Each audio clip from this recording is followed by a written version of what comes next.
Good morning বন্ধুরা, সবাই কেমন আছো? আশা করি সবাই ভালো আছো আর আমরাও খুব ভালো আছি। তো আমি একটা নতুন ব্লগ শুরু করলাম, তোমাদের সবার আশীর্বাদ নিয়ে তোমরা অবশ্যই সঙ্গে থাকো। তো দেখো, আজকের দিনটা না শুরু করতে চেয়েছিলাম অন্যভাবে, কিন্তু শুরু হয়ে গেল অন্যভাবে।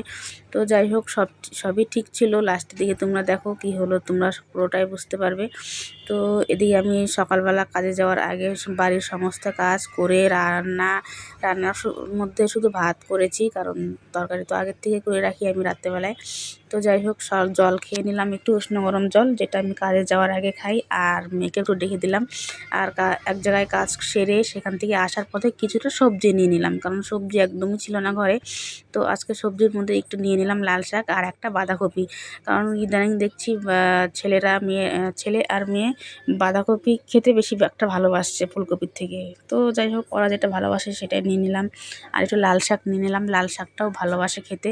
আর সবসময় বাজার করার সময় চিন্তা করি কী নিব, কারণ রান্না করার সময় আমাকে সেটা চিন্তা করতে হয় যে কী করব, কারণ সব কিছু না খেতেই চায় না।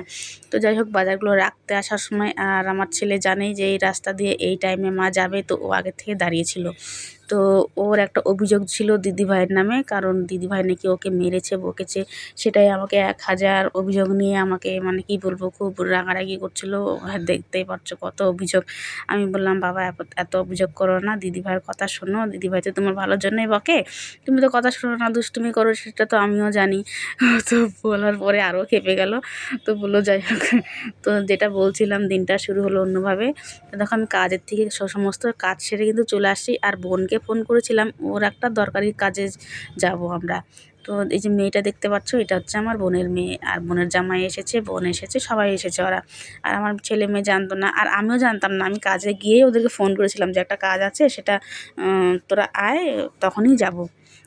যে কাজটা হচ্ছে, ও কদিন থেকে আমাকে বলছিল একটা হোস্টেলের খোঁজ করতে, ওর মেয়েটাকে রাখবে।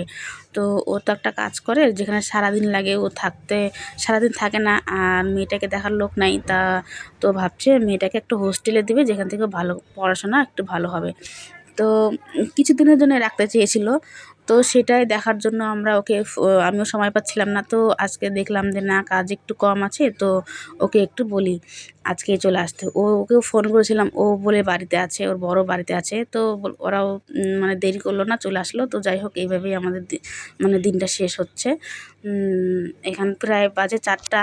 তো ও মিষ্টি এনেছিল, আমি একটু চা মুড়ি বানালাম, কারণ খাওয়া দাওয়া হলো না। তো রান্নাও আমি সেরকমভাবে করিনি, কারণ আমি জানতামই না। হঠাৎ করে ওদেরকে ফোন করেছি, তো হঠাৎ করে এসেছে। তো যাই হোক, আমরা চা মিষ্টি মুড়ি খেয়ে আমরা বেরিয়ে পড়লাম সেই হোস্টেলটার খোঁজে। একটু বাড়ির থেকে কাছেই ছিল। তো ওখানে গিয়ে দেখি, ওখানে আমরা এখানে এসে জানতে পারলাম এটা আসলে বাচ্চা রাখা হোস্টেল না, এটা একটা বড়দের হোস্টেল, মানে পিজি হোস্টেল। তো যাই হোক, আর হলো না। আমরা আবার সেখান থেকে, মানে আগের থেকে আমরা যেহেতু খোঁজ করে আসিনি, আমরা মোবাইলে সার্চ করে এই জায়গাটাতে এসেছিলাম। আর আমরা ভাবছিলাম জায়গাটা কাছেও আছে, ভালো আছে, পরিবেশটাও ভালো আছে, আর ওরাও কাছে আমরাও কাছে, মেয়েটাকে অত মানে দূরে থাকবে না, কাছাকাছির মধ্যেই থাকবে।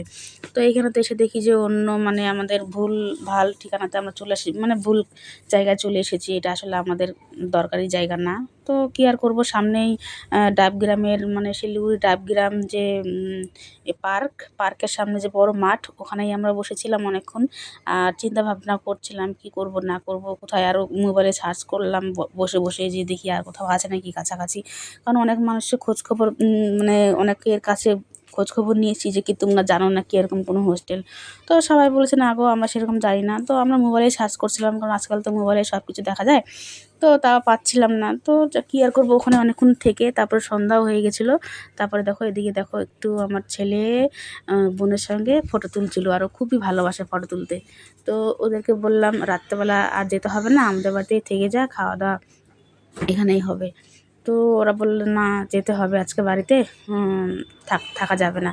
তো যাই হোক, বললাম খাওয়া দাওয়াটা তো অন্তত করে যা। তো আমরা আসার সময় একবার বাজারে ঢুকে গেলাম, একটু মাছ নিয়ে নিলাম, আর একটু আলু পেঁয়াজ লাগতো, আলু পেঁয়াজও নিয়ে নিলাম। আর এখন বাড়িতে গিয়ে রান্নাবান্না করব। আর আজকে জানো তো এইভাবেই পুরো ব্যস্ততার মধ্যে দিনটা কেটে গেল একদম। তো দেখো এখানে মাছ নিয়ে এসেছিলাম, কাতল মাছ। আর বেশি কিছু করিনি, যেহেতু ওদের তাড়াহুড়া ছিল। তো কাতল মাছের ঝোল করেছিলাম আর ভাত, আর একটু মাছের তেল নিয়েছিলাম, মাছের তেল করেছি রান্না। তো সবাই খেলো, খাওয়া দাওয়া করে সবাই চলে গেল। তারপরে আমরাও খাওয়া দাওয়া করলাম। এই করতে করতে রাত্রি, বেশি রাত্রি হয়নি, 8টার দিকেই হয়ে গেছে সব।